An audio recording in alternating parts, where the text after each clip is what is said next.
അമിത്ഷായ്ക്ക് മുൻപിൽ പ്രിയങ്ക ഗാന്ധി രണ്ടും കൽപ്പിച്ച് നേർക്കുനേർ ഇരിക്കുമ്പോൾ ആഭ്യന്തരമന്ത്രി പകച്ചുപോവുകയാണ്. കാരണം ഇത്തരമൊരു നീക്കം പ്രിയങ്കയിൽ നിന്ന് ഇതിനു മുമ്പ് ഉണ്ടായിട്ടില്ല. തെരഞ്ഞെടുപ്പിൽ വിജയിച്ചതിന് ശേഷം പ്രിയങ്കയിൽ മറ്റൊരു ഇന്ത്യയുടെ മുഖം കാണാൻ സാധിക്കുന്നു എന്നതാണ് അമിത്ഷായെ ഞെട്ടിച്ചിരിക്കുന്നത്. പ്രിയങ്ക കാര്യങ്ങൾ ഓരോന്നോരോന്നായി പറഞ്ഞവസാനിപ്പിക്കും വരെ വളരെ ശ്രദ്ധാപൂർവം കേട്ടിരിക്കുന്ന രാജ്യത്തിന്റെ ആഭ്യന്തരമന്ത്രിയെ കാണുമ്പോൾ ഒരു കാര്യം വ്യക്തമാണ്. പ്രിയങ്ക ഇന്ദിരാഗാന്ധിയുടെ അതേ പക്വതയോടെയാണ് കാര്യങ്ങൾ അമിത്ഷായുടെ മുഖത്തു നോക്കി പറഞ്ഞത് എന്നതും ഏറെ ശ്രദ്ധേയമായ കാര്യമാണ്. രാഷ്ട്രീയത്തിനതീതമായി വിഷയത്തിൽ ഇടപെടണമെന്നാണ് പ്രിയങ്ക വ്യക്തമായി പറഞ്ഞിരിക്കുന്നത്. പ്രിയങ്ക ഗാന്ധി സംസാരിക്കുമ്പോൾ പ്രിയങ്കയ്ക്കൊപ്പം കേരളത്തിലെ എംപിമാർ ഒന്നടങ്കം കൂടെ ഉണ്ടായിരുന്നു. വയനാടിന് വേണ്ടത് ചെയ്യാമെന്ന് ജനങ്ങൾക്ക് ഉറപ്പ് കൊടുത്തുകൊണ്ടാണ് പ്രിയങ്ക ചുരം കയറിയത്. അതിനായിട്ടാണ് അവർ ഇപ്പോൾ ഡൽഹിയിൽ അമിത്ഷായ്ക്ക് മുന്നിൽ ഇരിക്കുന്നതും. വയനാട്ടിലെ ദുരന്തത്തിൽ അനാഥരാക്കപ്പെട്ടവരോട് രാഷ്ട്രീയ പകപോക്കുന്നതിന് യാതൊരു അർത്ഥവുമില്ല എന്ന് തന്നെയാണ് പ്രിയങ്ക ആവർത്തിച്ചു പറഞ്ഞിരിക്കുന്നത്. മോദി നേരിട്ട് വന്ന് ദുരന്തസ്ഥലം സന്ദർശിച്ച് മാസങ്ങൾ പിന്നിട്ടിട്ടും വയനാടിന് ഒന്നും തന്നെ കിട്ടിയിട്ടില്ല.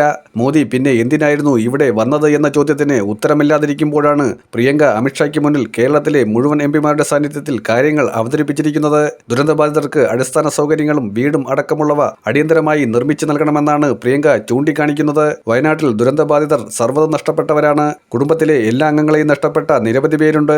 അതുകൊണ്ട് തന്നെ ദുരിതാശ്വാസ പുനർനിർമ്മാണ പ്രവർത്തനങ്ങൾ വേഗത്തിലാക്കാൻ എത്രയും പെട്ടെന്ന് കേന്ദ്ര സർക്കാർ ധനസഹായം അനുവദിക്കണമെന്നാണ് പ്രിയങ്ക ആവശ്യപ്പെട്ടിരിക്കുന്നത്.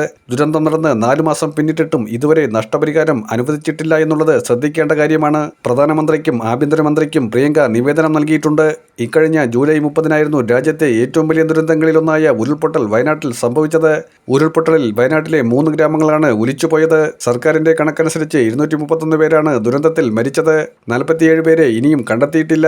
പല മൃതദേഹങ്ങളും കിലോമീറ്ററുകൾക്കപ്പുറത്തു നിന്നായിരുന്നു കണ്ടെടുത്തത്. അതുകൊണ്ട് തന്നെയാണ് വയനാടിന്റെ ഉരുൾപൊട്ടൽ ദേശീയ ദുരന്തമായി പ്രഖ്യാപിക്കണമെന്നും പ്രത്യേക പാക്കേജ് അനുവദിക്കണമെന്നും സംസ്ഥാന സർക്കാർ ആവശ്യപ്പെട്ടത്. ഇതിനായി സംസ്ഥാന സർക്കാർ പലതവണ ശ്രമിച്ചിട്ടും നടക്കാതിരുന്നിടത്താണ് പ്രിയങ്ക അമിത്ഷായ്ക്ക് മുന്നിൽ നേരിട്ടെത്തി ഇരുപ്പുറപ്പിച്ചിരിക്കുന്നത്.